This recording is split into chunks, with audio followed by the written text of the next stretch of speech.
ឃ្លាំងរោងចក្រសហគ្រាសជុំវិញផ្លូវ2បងពុតជុំវិញ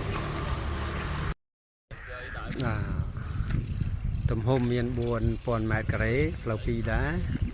16000 ម៉ែត្រការ៉េផ្លូវ2 9300 ម៉ែត្រការ៉េផ្លូវ2ដែរល្អសម្រាប់រោងចក្រសហគ្រាស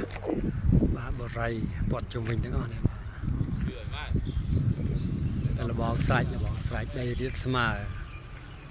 ទំហំ 16000 ម៉ែត្រការ៉េផ្លូវ2ផ្លូវមុខផ្លូវក្រោយផ្លូវរត់រោងចក្រពេញបាទឃ្លាំងសហគ្រាសបរិយជុំវិញ 16000 ម៉ែត្រការ៉េផ្លូវ2មុខក្រោយរបងព័ទ្ធជុំវិញតម្លៃ200ស្ដើង4000